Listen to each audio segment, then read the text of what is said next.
কক্সবাজারের কুতুবদিয়ায় দুইটি পৃথক অভিযানে দুইটি আগ্নেয়াস্ত্র, 4 রাউন্ড গুলি ও বিপুল সংখ্যক দেশীয় অস্ত্রসহ মোহাম্মদ শাহরিয়ার নামে এক ডাকাতকে আটক করেছে বাংলাদেশ কোস্ট গার্ড পূর্বজন। আটক ডাকাত শাহরিয়ার কুতুবদিয়া উপজেলার লেমশিখালী এলাকার আবু তালেবের ছেলে। বিস্তারিত থাকছে চট্টগ্রাম প্রতিনিধি রুমেন চৌধুরীর প্রতিবেদনে।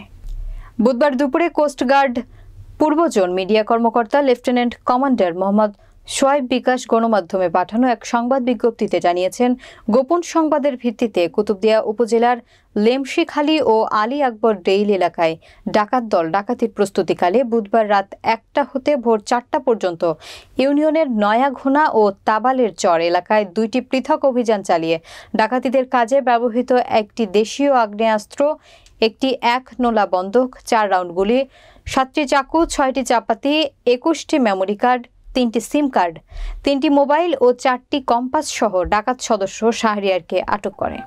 আগামীতেও এ ধরনের অভিযান অব্যাহত থাকবে বলেও জানান তিনি।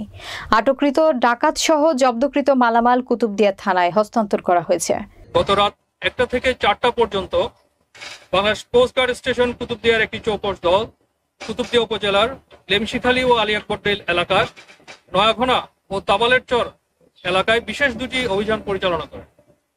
উক্ত অভিযানে ডাকাতির কাজে ব্যবহৃত দুইটি দেশীয় আগ্নেয়াস্ত্র, 4 রাউন্ড গোলা, 7টি চাকু, 6টি চাপাতি, 21টি মেমোরি কার্ড, 3টি সিম কার্ড, 3টি মোবাইল ও 4টি কম্পাস সহ সক্রিয় ডাকাত দল সদস্য মোহাম্মদ শাহরিয়ারকে আটক করা হয়।